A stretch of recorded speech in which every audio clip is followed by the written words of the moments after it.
बिहार में पर्यटन को बढ़ावा देने के लिए मुख्यमंत्री सम्राट चौधरी अब सीतामढ़ी के पुनौरा धाम में स्थित माता सीता मंदिर को अयोध्या के तर्ज पर विकसित करने जा रहे हैं। इतना ही नहीं, बिहार को कैसे इको टूरिज्म के क्षेत्र में आगे बढ़ाना है, किस तरीके से पर्यटन को बढ़ावा देना है, इस बारे में पूरा प्लान तैयार कर लिया गया है। और सबसे मजे की बात यह है कि नेता और अधिकारी खुद इन जगहों को प्रमोट करेंगे, जिसके बारे में आगे हम आपको सब कुछ विस्तार से बताएंगे। और क्या कुछ प्लान बिहार सरकार के द्वारा किया गया है, इस बारे में भी सारी बातें जो है, सारी जानकारी हम आपको देंगे। लेकिन उससे पहले नमस्कार, मेरा नाम विष्णु है और आप देख रहे हैं जनता जंक्शन।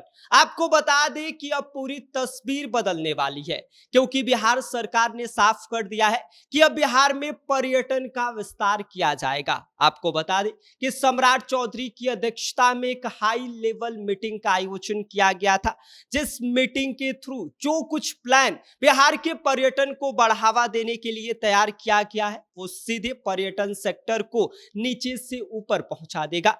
क्योंकि सरकार का फोकस इस बार जो है वो धार्मिक पर्यटन पर है, प्राकृतिक पर्यटन और एडवेंचर पर्यटन, यानी कि हर टूरिस्ट के लिए कुछ खास बनाने को लेकर है।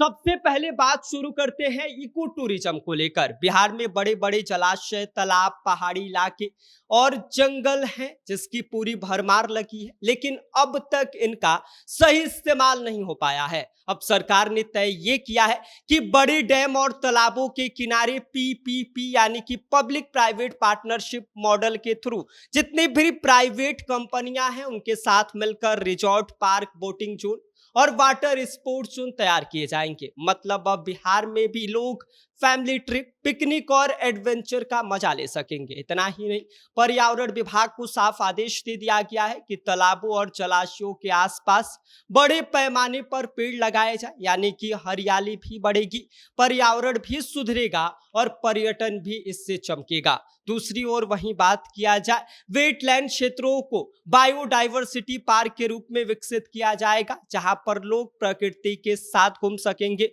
पक्षियों को देख सकेंगे और एक नया एक्सपीरियंस गेन कर सकते हैं। अब बात करते हैं उस फैसले की जिसने सबका ध्यान अपनी ओर खींच लिया है। राजगीर, बांका और कैमूर जैसे पर्यटन स्थलों पर हेलीपैड बनाने की तैयारी चल रही है। सोचिए कि बाहर से आने वाले जो पर्यटक हैं वो सीधे हेलीकॉप्टर से पहुंचेंगे और कुछ ही घंटों में बिहार का शानदार नजारा देख पाएंगे। इससे हाई एंड टूरिज्म को भी बड़ा बढ़ावा मिलेगा।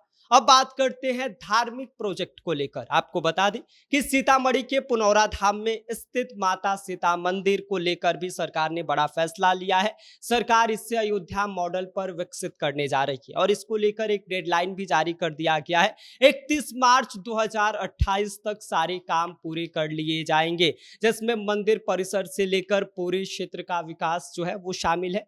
यहाँ पर श्रद्धालुओं के रहने की शानदार व्यवस्था होगी, बड़े हॉल होंगे, ऑडिटोरियम होगा। इसके साथ ही पूरी सुविधाओं से लैस धार्मिक कॉरिडोर का निर्माण किया जाएगा। सिर्फ मंदिर ही नहीं बल्कि माता सीता से जुड़े सभी स्थलों को आपस में जोड़ा जाएगा, ताकि श्रद्धालु यहाँ 3 से 4 दिन रुककर आराम से दर्शन और भ्रमण कर सके। इसके अलावा आपको बता दें कि लक्ष्मणा नदी के संरक्षण की योजना को भी इसके तहत शामिल किया गया है।